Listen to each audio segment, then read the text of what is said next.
Sadist బావ part 56. తర్వాత రోజు ఉదయం సితార రోజు కంటే ముందే లేచి రెడీ అయ్యి క్యాబ్లో ఆఫీస్కి బయలుదేరింది. అభికి కాల్ చేద్దాం అనుకుని ఆగిపోయింది, ఇంకా పడుకొని ఉంటాడేమో అని. కాల్ చేసి డిస్టర్బ్ చేయడం అవసరమా అని అనుకుంటూ మైరాకి కాల్ చేసింది. మైరా కూడా కాల్ ఆన్సర్ చేయకపోయేసరికి లాస్ట్కి తన తల్లి శాంభవికి కాల్ చేసింది. ఒక టైంలో జాబ్ పోయినప్పుడు చెప్పలేదు కాబట్టి ఇప్పుడు కూడా జాబ్లో రీఎంటర్ అయినా కూడా ఆ విషయాలు ఏమీ మాట్లాడకుండా నార్మల్గా మాట్లాడింది. కాసేపటికి ఆఫీస్కి దగ్గరగా వెళ్ళడంతో ఈవినింగ్ చేస్తా అని చెప్పి కాల్ కట్ చేసింది సితార. క్యాబ్ దిగి ఆఫీస్లోకి అడుగుపెట్టింది. తలెత్తి కంపెనీ ముందున్న పెద్ద పెద్ద అక్షరాలతో ఆర్కిటెక్ట్ చేసి ఉన్న నయనా బ్యాంక్ ఆఫ్ మేనేజ్మెంట్ చూసి పెద్దగా ఊపిరి తీసుకొని వదిలింది. దాన్నే చూస్తూ తండ్రిని తలుచుకొని, తెలీదు డాడ్ మిమ్మల్ని ఎవరు మోసం చేశారో, కానీ మీ ఆత్మశాంతికి ఇక్కడే సొల్యూషన్ ఉందని నమ్ముతున్నాను. అందుకే కష్టమైనా ఇంత దూరం వచ్చి అవమానాలు పడి మరీ వర్క్ చేస్తున్నా. ఇకపై అంతా బాగుండాలని విష్ చేయండి అని కోరుకొని ఫుల్ కాన్ఫిడెన్స్తో కంపెనీ లోపలికి అడుగుపెట్టింది సితార. ఎలివేటర్లో తన ఫ్లోర్కి వెళ్ళగానే లిఫ్ట్ డోర్స్ ఓపెన్ అయ్యాయి. సితార లోపలికి అడుగుపెట్టే సమయంలో వినయ్, నవ్య, విహాన్ ముగ్గురు ఒక్కసారిగా వెల్కమ్ బ్యాక్ సితార అని అరిచి చేతిలో ఫ్లవర్ బొకెట్స్ పెట్టి చిన్నగా హంగామా చేశారు. సితార నవ్వుతూ అందరికీ థ్యాంక్స్ చెప్పింది. ఇంకా స్టాఫ్ కూడా ఉన్నారు అక్కడ. సితారాకి బోర్డ్ మెంబర్స్ తరపున అపాలజీ అడిగారు. తనకి జరిగిన అవమానం పెద్ద మ్యాటర్ కానట్టు అస్సలు పట్టించుకోలేదు సితార. తన జెన్యూనిటీ చూసి ప్రమోషన్ ఇచ్చామని మేనేజ్మెంట్ చెప్పడంతో జస్ట్ హ్యాపీగా ఫీల్ అయింది. దీని వెనుక కారణం అభి ఏమో అని అంత హ్యాపీగా అనిపించలేదు సితారాకి. ఎప్పటిలానే నవ్య వాళ్ళతో కూర్చోడానికి తన క్యూబికల్ వైపుకు వెళ్తే సితారాని ఆపి అదే ఫ్లోర్లో ఉన్న ఒక క్యాబిన్ డోర్ ఓపెన్ చేసి, ఇకపై మీరు ఇందులో ఉండాలి సితారా అని చెప్పాడు ఒక మెంబర్. షాక్ అయింది సితార అతని మాటకి. Work hard and be brave అని చిన్నగా నవ్వుతూ చెప్తూ అక్కడి నుండి వెళ్ళిపోయాడు అతను. వినయ్, నవ్య వచ్చి సితారాకి ఫార్మల్ హగ్ ఇచ్చి కంగ్రాట్స్ అని విష్ చేశారు. కాసేపు మాట్లాడి వినయ్ వెళ్ళగానే నవ్య తన ముందున్న సీట్లో కూర్చుంది. సితార నవ్యతో ఫుల్ హార్టెడ్గా మాట్లాడలేకపోతుంది. కారణం నవ్య వల్ల ఒకప్పుడు తనకి జరిగిన అన్యాయం. నవ్య కూడా చాలాసేపు మౌనంగా ఉండిపోయింది. ఇప్పటి వరకు తనతో చెడు కోరుకునే వ్యక్తిగా ఉండి ఇప్పుడు సడన్గా మంచిగా మారాను, నీ మంచి కోరుకుంటాను అంటే ఎవరు మాత్రం నమ్ముతారు అని ఆమె సందేహం. సితార తన ముందున్న సిస్టమ్ ఆన్ చేసి తన ముందున్న ఫైల్స్ అన్ని స్టడీ చేస్తూ ఎర్రర్ మోడిఫై చేస్తుంటే నవ్య ధైర్యం చేసి, సితార నేను నీతో 5 minutes మాట్లాడొచ్చా అని అడిగింది.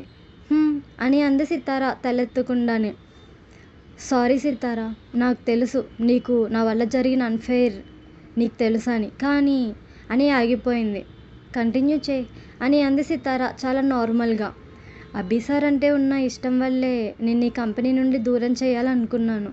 అదే సమయంలో ఉదయ్ సార్ నిన్ను కావాలనుకున్నాడు. నిన్ను ఉదయ్తో సెట్ చేస్తే తర్వాత నేను అభి సార్తో సెటిల్ అయిపోదాం అని. నవ్య పూర్తి చేయకుండానే నవ్య చెంప చెల్లుమనిపించింది సితార. చెంపపై చేయి పెట్టుకొని షాకింగ్గా చూస్తున్న నవ్య వైపు చూస్తూ, ఎంత ఫూలిష్గా థింక్ చేసావు అసలు. నేను ఈ కంపెనీ నుండి వెళ్ళిపోతే అభి నన్ను మర్చిపోతాడని ఎలా అనుకున్నావు? ఇంకోసారి నాకు అభికి మధ్యలో రావాలని ట్రై చేస్తే అస్సలు మర్యాదగా ఉండదు అని ఆల్మోస్ట్ అరిచినట్టుగా వార్నింగ్ ఇచ్చింది సితార. సితార ఇంతలా ఫైర్ అవుతుందని అస్సలు అనుకొని నవ్యకి ఇంకా మాట రాలేదు. నువ్వేం మాట్లాడడానికి లేకపోతే ఇక వెళ్ళొచ్చు అని సీరియస్గా చెప్తూ మళ్ళీ తన పనిలో నిమగ్నం అయిపోయింది సితార. నవ్య సైలెంట్గా అక్కడి నుండి బయటకు వచ్చేసింది. బయటే ఉన్న విహాన్ చెంపపై చేయి పెట్టుకొని వస్తున్న నవ్యని చూసి, వాట్ హ్యాపెన్ నవ్య, ఎందుకు ఫేస్ డల్ అయింది అని అడిగాడు చిన్నపాటి ఆందోళనతో. నథింగ్ అని చెప్పి ముందుకు వెళ్తున్న తన హ్యాండ్ పట్టుకొని ఆపాడు విహాన్. ఒక్కసారిగా వెనక్కి తిరిగి కోపంగా చూసింది నవ్య. విహాన్ తన హ్యాండ్ వదిలి, ఏమైనా జరిగిందా అని అడిగాడు. నవ్య ఏం మాట్లాడకుండా విహాన్ చేతిని విడిపించుకొని వెళ్ళిపోయింది అక్కడి నుండి. మధ్యాహ్నం అవుతుండగా అభి నుండి కాల్ వచ్చేసరికి చేస్తున్న పని మధ్యలో ఆపేసి గ్రౌండ్ ఫ్లోర్కి వచ్చింది సితార. పార్కింగ్ లాట్లో తన కోసమే ఎదురు చూస్తున్న అభిని కారులో చూసి పెద్ద పెద్ద అడుగులతో ఫాస్ట్గా వెళ్ళి డోర్ ఓపెన్ చేసుకొని కారులో కూర్చుంది. అభి మాట్లాడే గ్యాప్లోనే డోర్ కూడా క్లోజ్ చేయకుండా పూర్తిగా అభి పైకి బెండ్ అయ్యి హగ్ చేసుకుంది టైట్గా. అభి కూడా సితారా చుట్టూ చేతులేసి దగ్గరికి తీసుకుంటూ, ఎలా జరిగింది వెల్కమ్ విషింగ్ అని అడిగాడు నవ్వుతూ. అభి నుండి దూరం జరగకుండానే, missed you since last night అని చెప్పింది బెంగగా. అభి సైలెంట్ అయిపోయాడు. 2 minutes సైలెన్స్ తర్వాత సితారా అభి నుండి జరిగి, ఎందుకు ప్రమోషన్ ఇప్పించావు నాకు అని అడిగింది నార్మల్గా. వాట్ అని అన్నాడు ఆశ్చర్యంగా. ప్రమోషన్ ఇచ్చారు నాకు అని అంటూ బ్యాగ్లో నుండి లెటర్ తీసి అభి చేతిలో పెట్టింది సితారా. అభి లెటర్ చూశాడు. బోర్డ్ మెంబర్స్ నుండి సిగ్నేచర్ ఉండడంతో నిజమే అని నమ్మి చిన్నగా నవ్వుతూ, కంగ్రాట్స్ సీతు అని సైడ్ హగ్ ఇచ్చాడు హ్యాపీగా. అయితే ఇది నీ పని కాదా అని అడిగింది ఆశ్చర్యంగా. కాదు అన్నట్టు పెదవి విరిచాడు అభి. ఇంకా నువ్వే నాకు ఫేవర్గా ఉన్నావేమో అనుకొని ఆ మూమెంట్ని కూడా హ్యాపీగా ఫీల్ అవ్వలేదు అభి అని చెప్పింది చిన్నగా నసుకుతూ. పోనీలే, ఇప్పుడు తెలిసింది కదా నా వల్ల కాదని, ఇప్పుడు హ్యాపీగా ఫీల్ అవ్వు అని చెప్పాడు నవ్విందంతే సమాధానంగా. వెళ్దామా, లేట్ అవుతుంది అని అడిగాడు. అని డోర్ క్లోజ్ చేసి సీట్ బెల్ట్ పెట్టుకుంది సితారా. అభి డ్రైవ్ చేస్తుంటే సితారా కళ్ళు మూసుకొని సీట్ వెనక్కి వాలింది. నవ్య అభి గురించి తన ఫీలింగ్స్ బయట పెట్టడం గుర్తు వస్తుంటే అలానే మౌనంగా ఉండి ఆలోచిస్తుంది. సితారా సైలెంట్గా ఉండడం చూసి ఒక చేత్తో స్టీరింగ్ హ్యాండిల్ చేస్తూ మరొక చేతితో సితారా నుదుటిపై హ్యాండ్ పెట్టాడు. కళ్ళు తెరిచి అభి వైపు చూసింది సితారా. స్ట్రెయిన్ అయ్యావా అని అడిగాడు కన్సర్న్గా.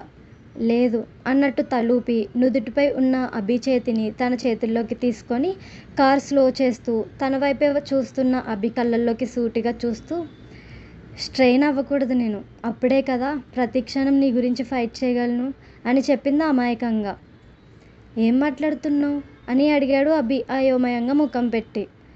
నవ్య నాతో మాట్లాడింది రోజు, తనకు నీపై ఫీలింగ్స్ ఉన్నట్టు చెప్పింది అని అనగానే ఫేస్ సీరియస్గా పెట్టుకున్నాడు అభి. అందరికీ నువ్వే ఎందుకు కావాలి అభి? ఆ ప్రీతి కూడా నిన్నే కోరుకుంటుంది బాగా. వాళ్ళకి తెలిసేలా ఏమైనా చెయ్యి అభి, నీ లైఫ్లో నేను తప్ప ఇంకెవరూ లేరని, ఇకపై రారని.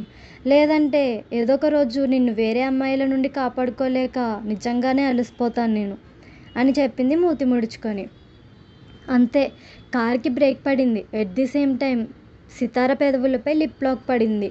1 minute వదిలి, నువ్వు అలసిపోతావు కరెక్టే, కానీ వేరే అమ్మాయిల నుండి నన్ను ప్రొటెక్ట్ చేసే ప్రాసెస్లో కాదు, కేవలం నా కారణంగానే అలసిపోతావు అని రొమాంటిక్గా చెప్పి మళ్ళీ కిస్ చేస్తున్నాడు ఫుల్ ఇంటెన్స్డ్గా. ఇంచుమించు 8 నిమిషాల తర్వాత కార్ మళ్ళీ స్టార్ట్ అయింది. అత్త వాళ్ళు ఎయిర్పోర్ట్లో ఉన్నారా అని అడిగింది సితారా. అని అన్నాడు రోడ్డుపై దృష్టి నిలిపి. డల్ అయిన అభి ఫేస్ చూసి, ఎందుకలా ముఖం మార్చుకున్నావు అని అడిగింది డౌట్గా చూస్తూ. సమాధానం చెప్పలేదు సితారా అడిగిన ప్రశ్నకు.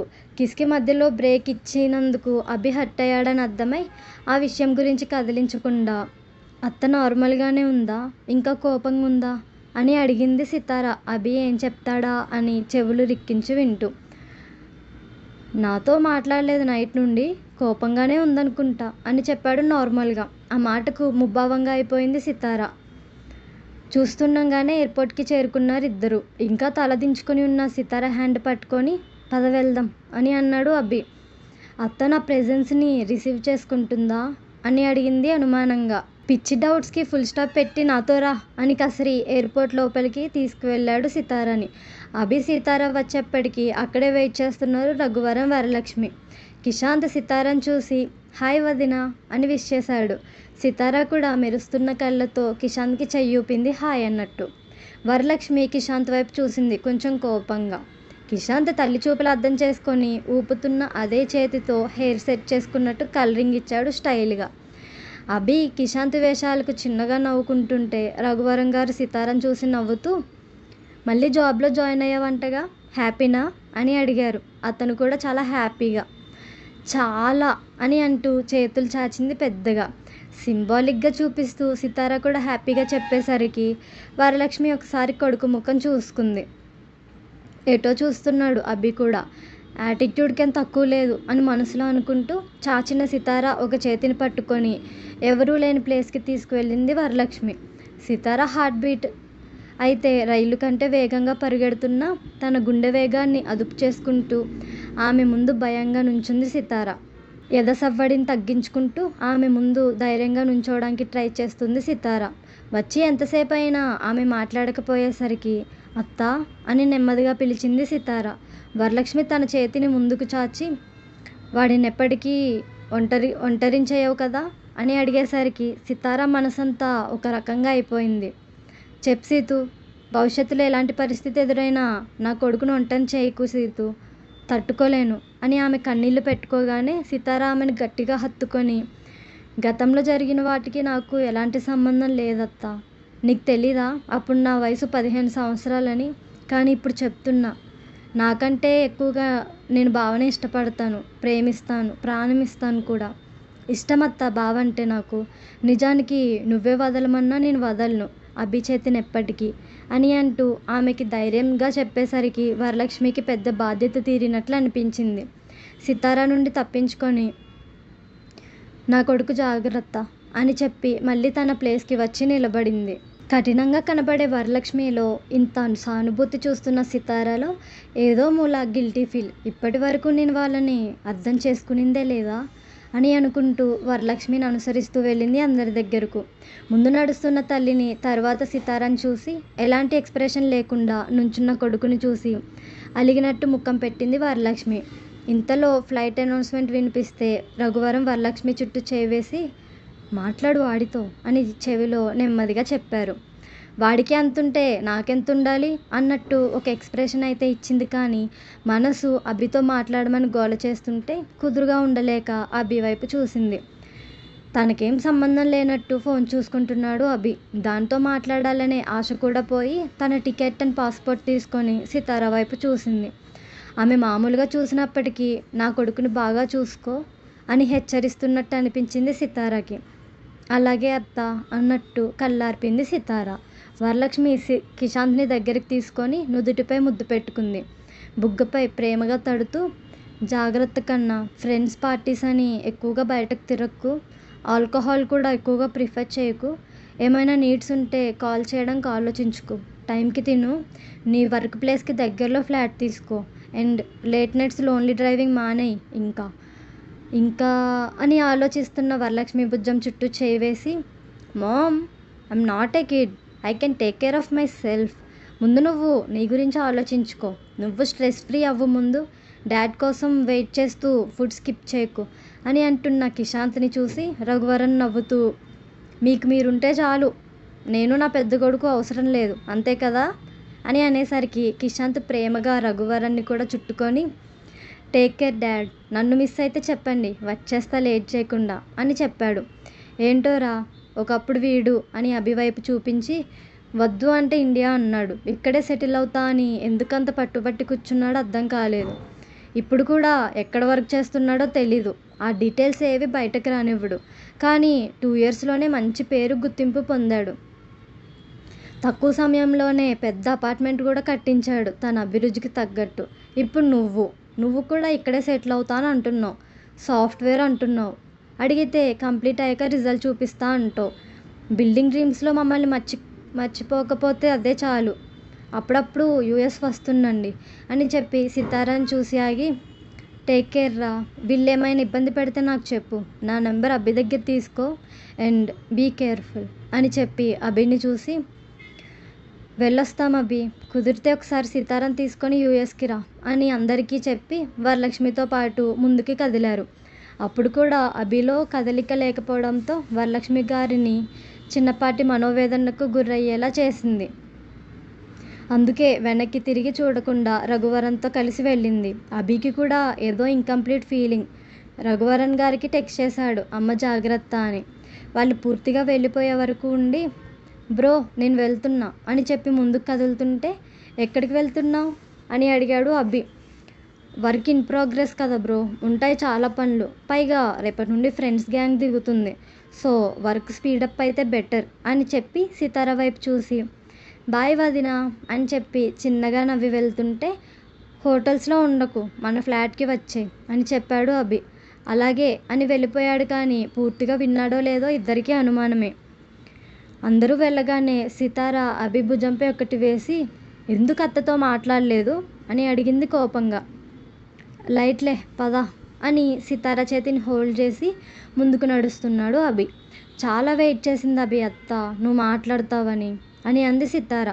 అభి ఏం మాట్లాడలేదు. సితారాని కారులో కూర్చోబెట్టి అభి డ్రైవింగ్ సీట్లో కూర్చొని డ్రైవ్ చేస్తుంటే, ఇంత స్టబ్బర్న్ ఏంటి నువ్వు అని అడిగింది చిరుకోపంగా.